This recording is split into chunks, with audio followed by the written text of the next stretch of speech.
E aí, pessoal? Algumas considerações aqui, apresentações também, que eu acho que eu devia até ter feito, né? A gente tá conversando, tô gravando aqui já alguns vídeos e eu não fiz isso, percebi hoje. E também queria falar um pouco ali sobre uma questão relacionada a vagas, salários, né? Até para evitar alguns mal entendidos, alguns possíveis mal entendidos. Pra quem não sabe, meu nome é Thiago Mendes, eu sou desenvolvedor, sou de Belo Horizonte. Sou desenvolvedor aí já há mais de 15 anos. Trabalho especificamente com PHP, JavaScript, desenvolvendo aplicações para web, e aí eu já fiz de tudo um pouco, site, WordPress, sistemas com Laravel, sistemas com Node, React, stack principal PHP. Atuo principalmente como back-end, embora full stack eu tô basicamente como back-end. E em alguns momentos ali eu acabo fazendo uma coisa de front-end, porque tenho algum conhecimento, mas eu até preciso me atualizar nessa parte, já tem um tempo que eu não faço isso. E por que eu tô falando isso? Porque eu percebi, vendo os vídeos, que eu não cheguei a me apresentar, então eu achei que deveria. E aí eu queria falar um pouco sobre vagas, emprego, média salarial, porque assim, eu andei lendo alguns comentários, né? Galera, obrigado pelos comentários. Quem tá começando agora e é pequeno, é bem massa ver isso, então valeu mesmo, assim, quem tá assistindo. Espero que vocês estejam gostando de verdade. Espero que o que eu esteja falando aqui esteja ajudando de alguma forma, porque sou muito versado, posso falar uma bobagem ou outra, então, assim, de antemão eu já peço até desculpa. Um ponto importante sobre a questão salarial, né? Alguns vídeos eu menciono que o salário de um dev sênior hoje gira em torno de 15 mil, embora já esteja vendo essa média salarial diminuindo, né? Algumas empresas aí que pagavam 15, 16, hoje eu já vejo ofertas ali de LinkedIn em outros lugares oferecendo 12, né? 10, até assim, para as mesmas posições, né? Posições que há 2 anos atrás talvez fossem com um salário médio ali de 15 mil, hoje eu recentemente vi a mesma posição ali, PHP Senior, por 12. E quando eu falo dessa questão salarial é o seguinte, eu entendo muito bem que ganhar mais do que 10 mil reais em um país igual ao Brasil é um privilégio, eu tenho total consciência. E é óbvio que mesmo se ganhasse menos um pouco, se ganhasse 8 mil reais, por exemplo, salário de um pleno, em média, né? Em média aí. Cara, ainda assim é um grande salário. Puta salário, dadas as circunstâncias do que você faz, né? Trabalha com software, trabalha sob pressão, tem a questão de deadline, tem a questão de um monte de gente dando pitaco. Muitas das vezes gente que não sabe nada, que não faz a mínima ideia do que tá falando, mas só porque às vezes tem muita gente boa também, mas tem muita gente ruim. Às vezes o cara só, eu sou dono da empresa, ou eu conheço, o dono da empresa me colocou aqui, então eu tenho que dar algum pitaco. Então, isso acontece muito mais do que deveria, e é uma questão. Mas quando eu falo desses salários, eu tenho plena consciência que é um salário muito acima da média. Eu sei, gente, tem uma galera ganhando muito menos que isso. Estive vivendo com um salário mínimo. R$1.500 por mês. Assim, eu acho que é uma outra questão, a gente não vai entrar nesse ponto. A questão política, né? E até um dos comentários aqui quer deixar isso bem claro, eu não tenho uma posição política muito bem definida. Mas... E quando eu falo dessa questão salarial, o cara... Não é que eu acho que ganhar, sei lá, 8 mil reais, 10 mil reais, 12 mil reais, 15 mil reais no Brasil seja pouco. A questão é que se você parar para pensar que o que você exerce, a função que você exerce aqui no Brasil ganhando 12 mil reais ou 15 mil reais, que é um salário maior. Se você parar para pensar que você pode executar a mesma coisa trabalhando, por exemplo, para fora, para uma empresa americana, e você vai ganhar, dessa mesma coisa você vai ganhar 20 mil reais, que não? É aí que tá o ponto. Por exemplo, em um dos vídeos eu falei, é o fim da programação do Brasil. Eu comentei sobre um outro vídeo do Samuca. O Samuca até coloca uns pontos mais interpessoais, mais né, de opinião dele, assim, da realidade dele. E eu tentei ser um pouco mais até generalista. A minha provocação é exatamente essa que eu comentei agora. Se eu vou ganhar a mesma coisa, se eu fazer a mesma coisa, ter o mesmo nível de estresse, ter a mesma quantidade de estresse, por que não fazer isso ganhando mais?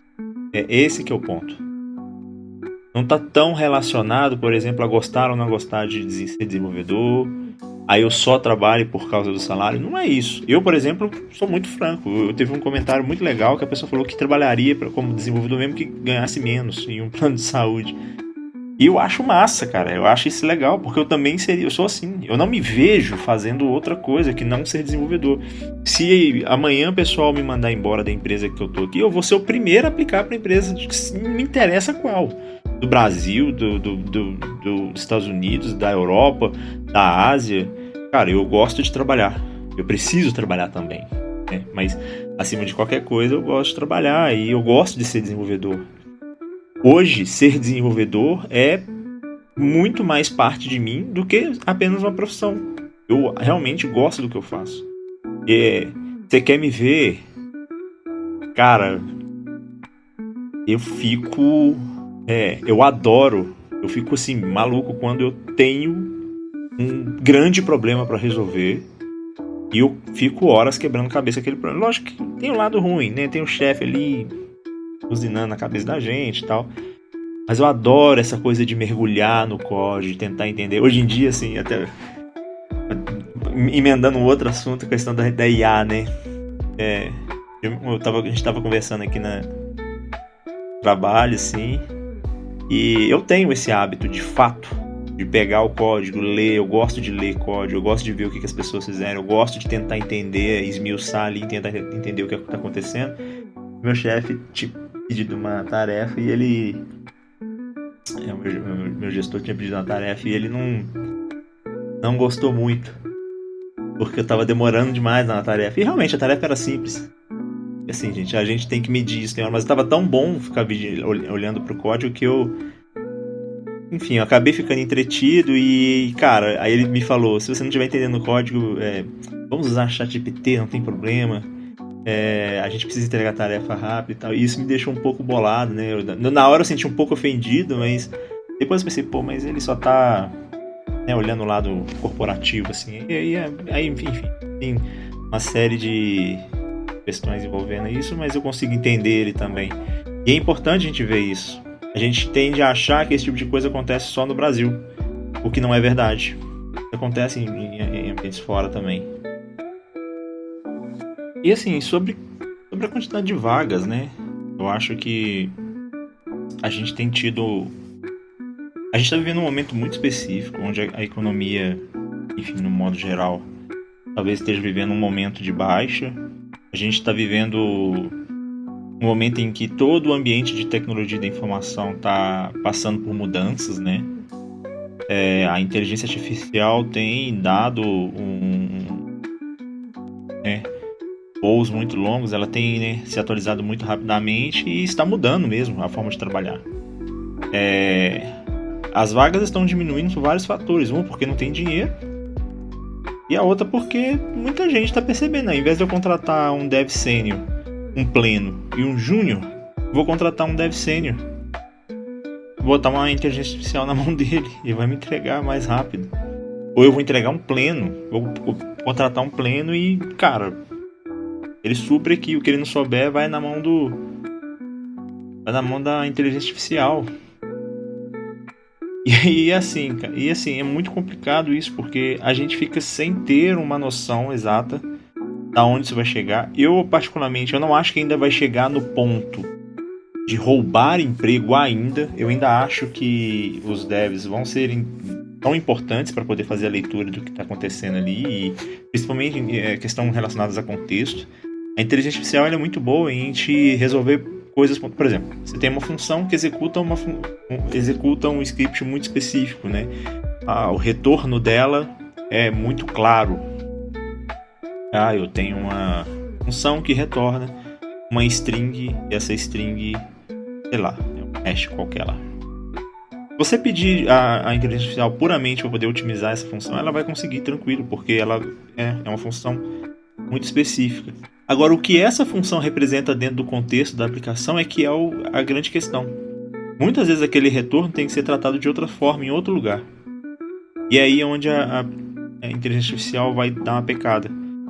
Então, se me perguntar, os devs ainda vão ser muito importantes por causa disso. E vão ser durante bastante tempo. Não é só sobre escrever código. Escrever código, a inteligência artificial escreve muito bem. Agora, sobre entendimento do negócio, do contexto da aplicação, é aí que está a grande diferença. Então, eu acho que a gente consegue ver aqui um ponto muito importante. A diminuição de vagas acontece por causa disso, porque as inteligências artificiais elas estão crescendo muito rápido e eu vejo muita empresa botando muita fé que isso vai resolver o problema deles, e assim, aí é onde talvez seja um ponto de curva, porque se não der certo, e se não for essa a solução, o que vai fazer com toda essa demanda que foi criada de novos desenvolvedores, mas que não foi suprida porque esses desenvolvedores foram para outras áreas porque não estavam sendo contratados? Aí é uma pergunta, né? Eu acho que vai acontecer? Particularmente, eu não acho. Eu acho que a inteligência artificial veio para mudar. Eu acho que já mudou, né? Hoje em dia o cara trabalha, ele já trabalha com Cursor, já trabalha com GPT ali do lado, ele já trabalha com alguma dessas inteligências aí auxiliando, né? Copilot. Hoje o dia foi tenso.